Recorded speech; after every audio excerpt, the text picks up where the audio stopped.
امیر جماعت اسلامی حافظ تیمور رحمان میڈیا سے گفتگو کریں، براہ راست آپ کو لیے چلتے ہیں۔ اور کتنا جمہوریت کو پامال کیا جائے گا۔ ایک طرف میثاق پارلیمنٹ کی بات کرتی ہیں یہ پارٹیاں، اور دوسری طرف حکومت اپنی مرضی کی ترمیم کرنے کے لیے اس طرح کے اگر ہتھ کنڈے استعمال کرتی ہے تو اس سے بڑھ کر خراب بات کیا ہو سکتی ہے۔ لہٰذا اس کا نوٹس بھی لیا جائے، اس کی انکوائری بھی کی جائے، اور ایسی آئینی ترمیم اگر ہو بھی جائے گی تو اس کی کیا حیثیت ہوگی پاکستانی قوم کی نگاہ میں۔ خود آئین کو بے وقت کرنے والا یہ عمل ہے۔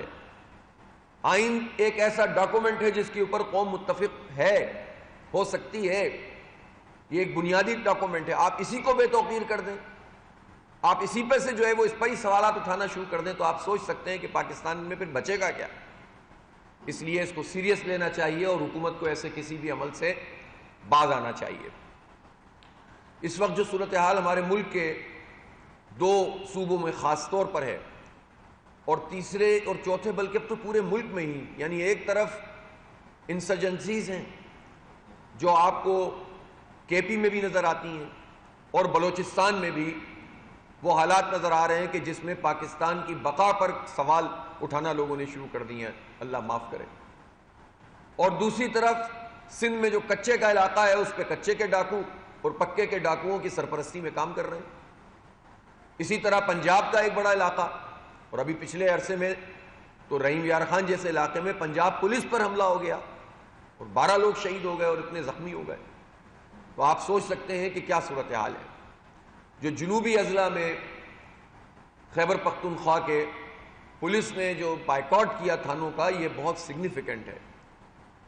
میں اس لحاظ سے لکی مروت کے اس امن جرگے کو اپریشیٹ کرتا ہوں کہ جس نے کچھ مطالبات اپنے حکومت کے ساتھ بات کر کے اور مجموعی طور پر اب منوا لیے ہیں، لیکن یہ ایک عارضی مسئلہ ہے۔ اس مسئلے کو اس کے وسیع تر تناظر میں دیکھنے کی ضرورت ہے۔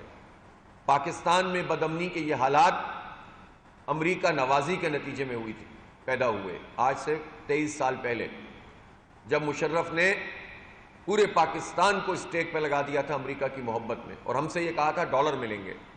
وہ ڈالر تو پتہ نہیں کس کو ملے، لیکن پاکستان کی معیشت 150 سے $250 اور $200 تک، ارب ڈالر تک تباہ ہو گئی، برباد ہو گئی، اور آج تک ہم بھگت رہے ہیں۔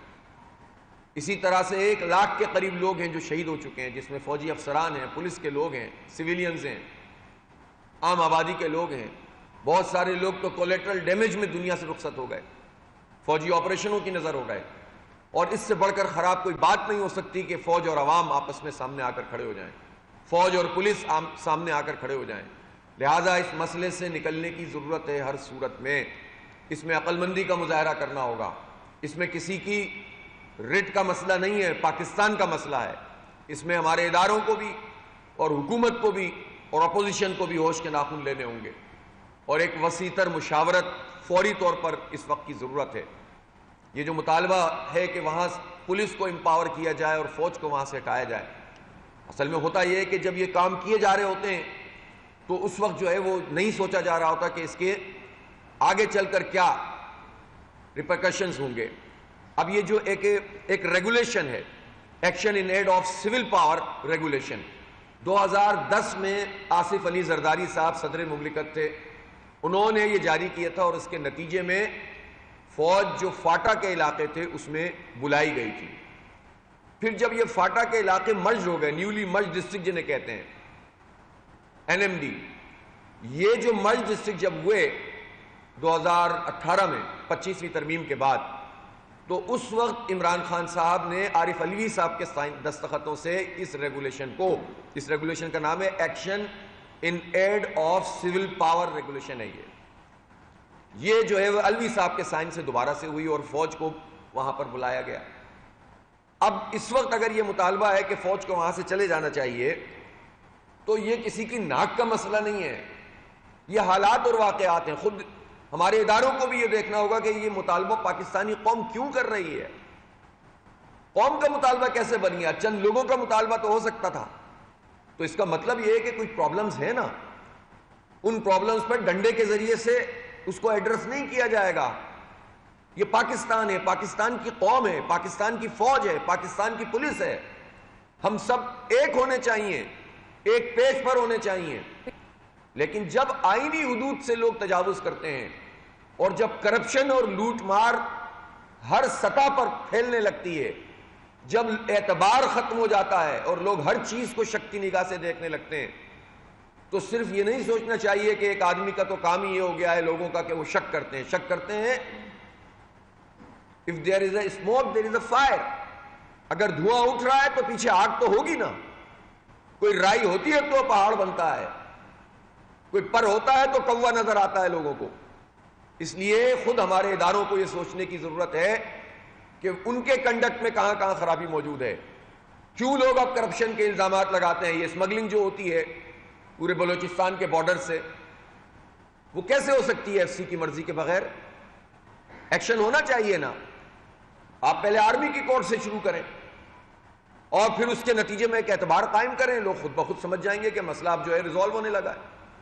اسی طرح اگر لوگوں کو خوف یہ ہو کہ حالات بگڑیں اور اس کے بعد جو منرلز ہیں، جو ماربلز ہیں، جو آنکس ہے، جو گرینائٹ ہے اور جو کرومائٹ ہے اور جو تانبا ہے، ان سب کے اوپر سب کی نظر آنا شروع ہو گئی ہے، تو یہ بہت بڑا ٹرسٹ ڈیفیسٹ ہے.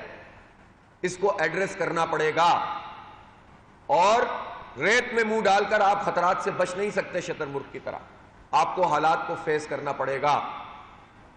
اور یہ بات اچھی لگے یا بری، اس مسئلے کو ایڈریس کیے بغیر پاکستان آگے نہیں بڑھ سکتا.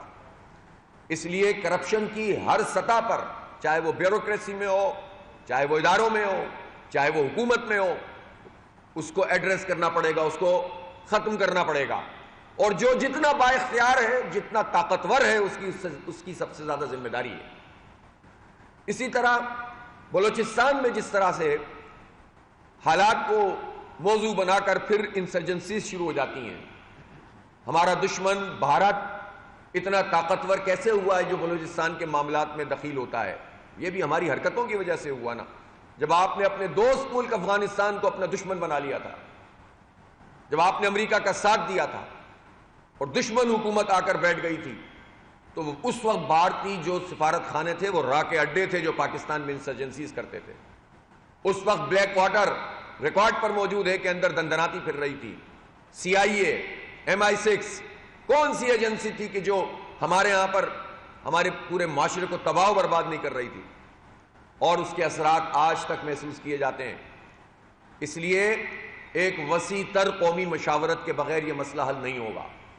بلوچستان کا مسئلہ ہو یا قبائل کا یا پورے خیبر پختونخوا کا یا پورے پاکستان کی سالمیت کا، اس پر مشاورت ہونی چاہیے. اس میں فوج بھی، اس میں قوم بھی، اس میں اپوزیشن بھی، اس میں حکومت بھی.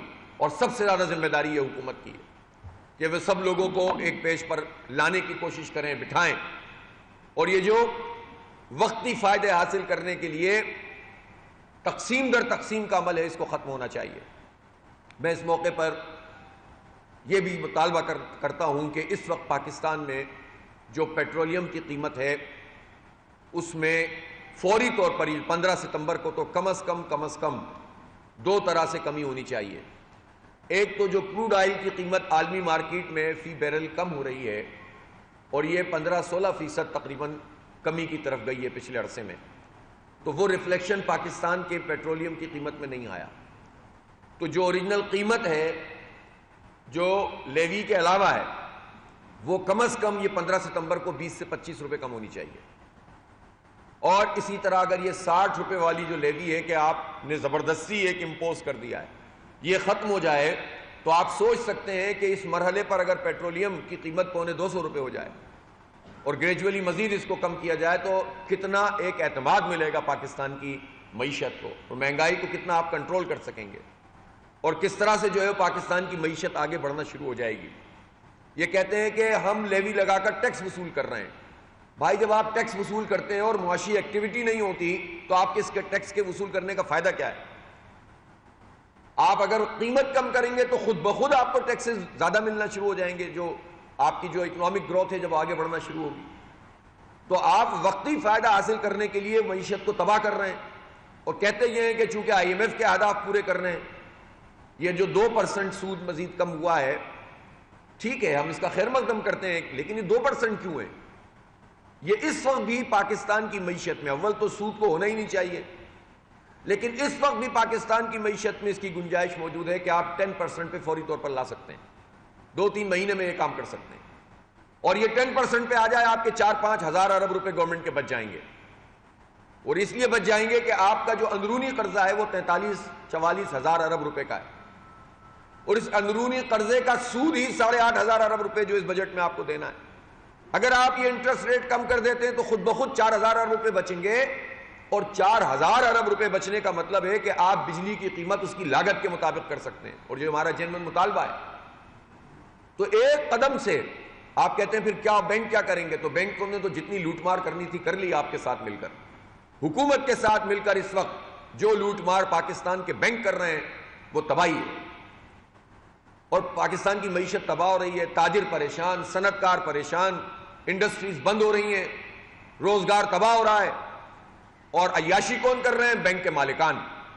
بدترین جو فسطائی نظام معاشی ہو سکتا ہے وہ اس وقت پاکستان میں ہے، چند لوگوں کو فائدہ پہنچایا جا رہا ہے، یا تو آئی پی پیز کی کیپیسٹی پیمنٹ کے نام پر ان لوگوں کو فائدہ پہنچایا جا رہا ہے، یا بینکوں کو فائدہ پہنچایا جا رہا ہے، اور یہ ایک ملی بھگت ہے، ایک پورا نیکسس، ایک شیطانی قسم کا اتحاد ہے جس نے پاکستان کی معیشت کو چند لوگ کھا رہے ہیں، اور پورا پاکستان کے 25 کروڑ لوگ اس عذاب میں مبتلا ہیں۔ نام آئی ایم ایف کا لیتے ہیں، اور آئی ایم ایف بھی جو مطالبات کرتا ہے جس پر وہ انفورس کرتے ہیں وہ عوام سے وصول کیے جانے والے پیسے ہیں، جاگیرداروں کے لیے انفورس نہیں کرتے، آئی پی پیز سے نیگوشیٹ کرنے کے لیے انفورس نہیں کرتے، اور اب تو حکومت خود جو یہ بات کرتی تھی کہ ہم آئی پی پیز سے بات نہیں کر سکتے، اب جب نیگوشیشن شروع ہوئی ہے اور اس کے نتیجے میں کچھ آئی پی پیز نے اپنے آپ کو پاکستان روپیز میں معاملات کرنے اور اپنے ریٹ کو کم کرنے کی بات کی ہے۔